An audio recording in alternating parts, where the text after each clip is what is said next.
Next, Pierre Lena, please. Good morning. Hope to have the projection. Okay. This is a difficult subject, robotics in education. Is it a very positive and needed evolution, or is it an impossible challenge and ultimately a threat? I will try to cover this in a brief manner. Well, we have about 2 millennia, and a bit more, of traditional teaching. What does mean traditional? It means a face-to-face between the person who knows, the teacher, and the pupil who doesn't know, the student. This vertical teaching has been the rule, face-to-face, one-to-one, Menon and Socrates, and then 10 students in the classroom, and today sometimes 50, and in Africa over 100 students in the classroom. But the principle hasn't changed much. Of course, in the last century or so, there have been attempts to change this relationship in a more horizontal pattern.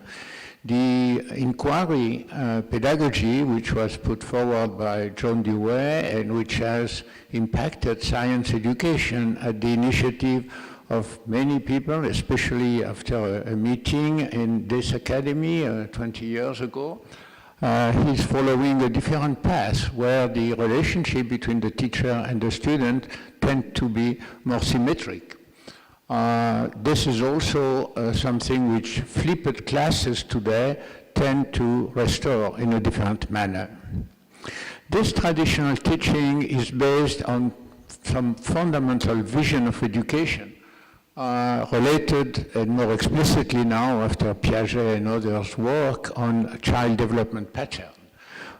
Imitation is the basis for learning, and then the role of emotion in the reception of the knowledge, and of course the empathy between the child and the teacher, which has always been considered as a fundamental ingredient, something which sometimes works negatively as a challenge for the child, but still this context is essential, or considered essential in education. Now, in the last 20 years or so, we have seen the emergence of something I called, in a very broad sense, computer-aided education.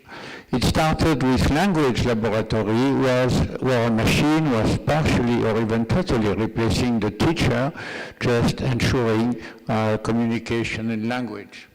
Then we have had, and we see more and more software aids to the teacher. For example, Google Earth, also not intended in that direction, is a fantastic tool to teach geography or geology or urbanism also. Simulations are becoming a very interesting tool. This is a simulation tool on climate. What's happening? You hear me? Oh, okay. This is a simulation tool on climate change, which has been developed by MIT and which can be used in a middle school classroom as well as during COP discussions. Automatic translation is another example. We also have changes in practice in the classroom, of course, access to information through internet, also global cooperation, which had been a dream and which becomes a reality. This is a cooperation of about 20,000 schools worldwide with our science education program on climate change at La Malapat in France. And all those schools remain connected year-round, and this is only an example of many other. Tablets, as quoted in Kenya yesterday, are also this type of aids.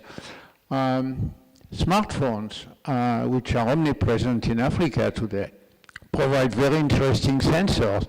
This is a free app on a seismometer, which anyone can download, and which is a fantastic teaching tool on vibration of anything.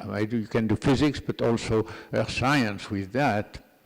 There is another application on which I will come back, which is the observation of learners, of pupils in the classroom, them knowing or not knowing in a blind experiment for research on education. This has been applied, for example, in the key laboratory in Nanjing that Professor Wei had created in a very systematic, research-oriented way. Now, I think the main challenge for the future of robotics connection to education is the cost. This comes through various points. I mean, the supply of teacher, the training of teacher, their professional development and quality is a critical point. Look at this UNESCO document. More than half of the pre-primary and 1/4 of secondary school teachers in sub-Saharan Africa are not trained. This is the proportion of teacher training in various countries. You see that in some countries it's nearly 100%, but in Africa to the right it's very low. So this is as a result a degradation of education. There's another aspect which is demographic pressure, especially in Africa again, and also the migrants. So in the last 5 years or so, we had about 60 million migrants, and half of them were below the age of 15. And this is the way migrant students are accessing schools. And you see that if for primary it reaches sometimes more than 50%, for secondary it's extremely low for many of the countries where those migrants come from. So finally there are the costs. This UNESCO plan for achieving universal secondary education shows that to reach middle school higher education for low-income people, you see that even in 2080 will not reach the 100% middle school universal education. So this pattern leads to the question, could robotics be a solution? Of course, the question is even more pressing when we observe that education is the key to economic development and also to climate awareness, for example, where the general change of behavior of population in a very large scale, like we had in hygiene, for instance, in the last century, is essential for a change.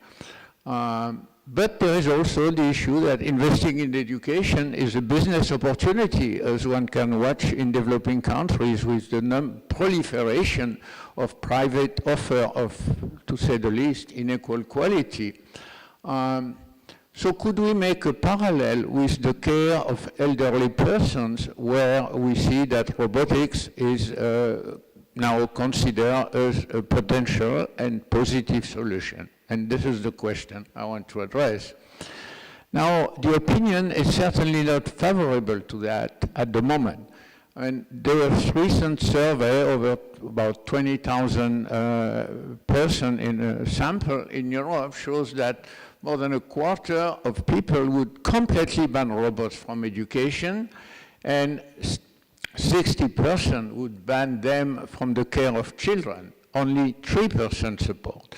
So the feeling of the people is negative, but it doesn't prove neither that it will not happen, nor that it would be bad to do it. Now, there are two aspects of robotics in schools. One is a very positive, simple, and easy to implement one, and cheap to implement one, is to use robots as a rich pedagogical tool. Why? Because children have a high motivation to play with those tools, to make the distinction between what is alive, what is not alive, what is intelligence, is the robot intelligent? All those questions can be addressed through robots. Mistakes are possible through encoding without a negative connotation from the teacher. It's just one try, a mistake, and one does better next time. It's also interesting to combine a physical object, the robot, with the computer program, which is the logic, so the limits of physical world compared to the rationality of logical statement in a program. There are also ethical aspects. Who makes the decision, the child or the robot? And those are exemplified with the fantastic work done with the robot Timio, which has been developed by EPFL in Lausanne, and which can be used almost at any age in primary or secondary school and program. That's what we do, one of the network, but the site propose many opportunities to exploit this robot.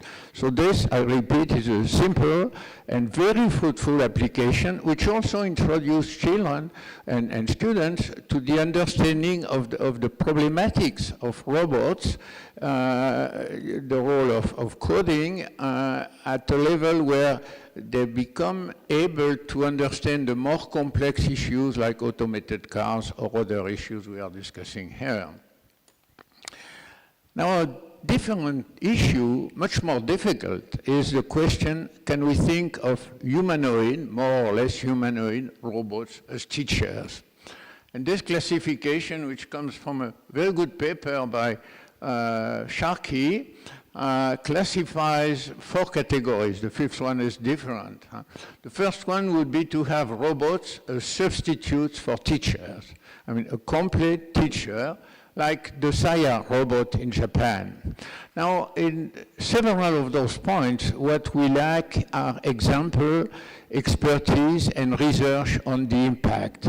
So there are only very limited literature and very limited examples of actual use of robots in classrooms. So it's difficult to judge at this point. We can only give a few observations on that. So robots as substitutes for teacher raise, of course, many questions. Is there a one-to-one or nearly one-to-one similarity with what one expects from a teacher and what a robot can do, even a very fancy and powerful one?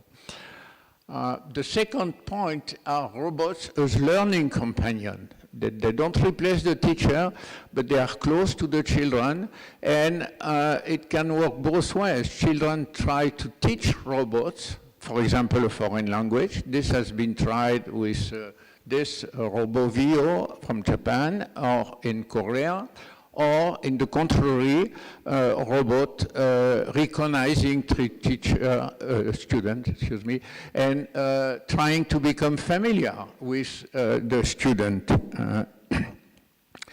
For example, in a classroom, it's an interesting test. Each child got an RFID tag, and then the robot could recognize the child and even give a secret to the child, creating attachment between the child and the robot. And this could be measured and followed from month to month. The third model is telepresence robot. This is a sort of middle scheme because then there will be a human at far distance which activates the robot for telepresence in the school. It may or may not be a humanoid. It could just be a screen and a loudspeaker.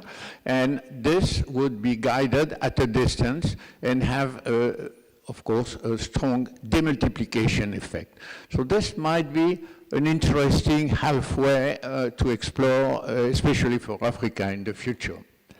There is also a special role, but not negligible, of robots in special education, where they may adapt to particular conditions. I just quote an example from the team of Stanislas de Haan on from dyspraxic children. It's an interesting attempt to provide computer-aided methods to teachers for reading, counting, and so on in a special education context.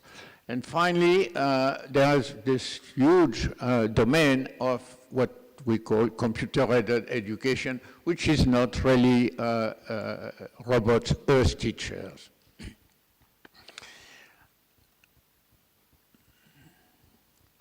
Now, this pattern, especially lines 1 and 2, raise many pedagogical and ethical questions. Why?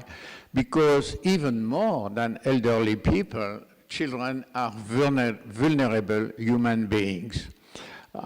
In addition, their development, their mental and cognitive development is a very complex process. It would be wrong to say certain that every teacher knows the complexity of the process and can understand it, but many teachers have an empirical knowledge of this process and can adjust to it with an excellent behavior of coaching the child in its evolution process. On the other hand, robots are raising many questions, and this is analyzed in great detail in the Sharkey's paper that I was mentioning. The first one is the threat to privacy.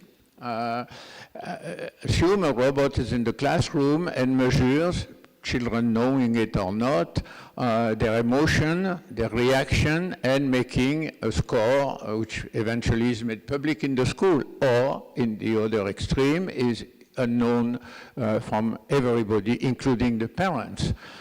This is a real change from the regulation which a teacher has to follow. The second question is attachment and deception.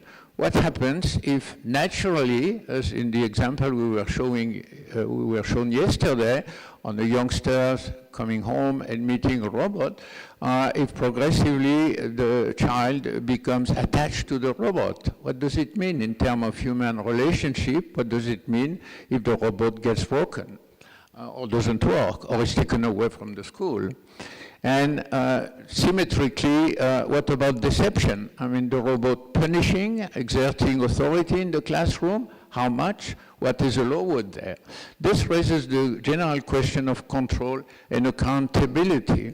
We have an example with children soldiers, where children are programmed essentially to act in a completely unethical way and made robots. Actually, it's the case where it's not the teacher which is a robot, it's the child who becomes a robot. And finally, there is the question which is not negligible in terms of my introduction of cost balance. Would it be at some point cost effective to put robot teachers in one of the forms I described in the classroom?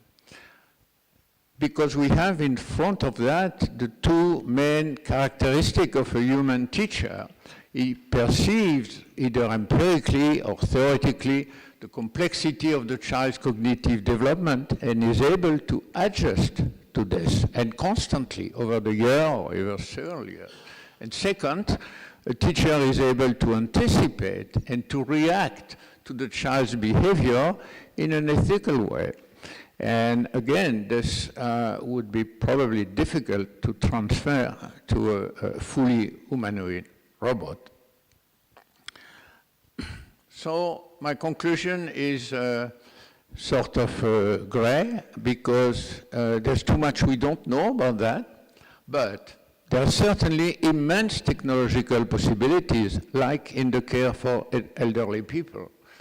There are probably large commercial opportunities because parents want, at any cost, for their children to succeed and to move ahead in society. So they would be prepared to follow promises of education through AI, whatever the reality of it may be. There is also a risk if technology is expensive, which may not necessarily be the case. The smartphone example shows a counterexample of increasing the poverty gaps. If some classrooms could benefit of that and others couldn't on a large scale. And finally, there is this resistance of education system and of parents, which I mentioned before. But this, as we know, may change quickly.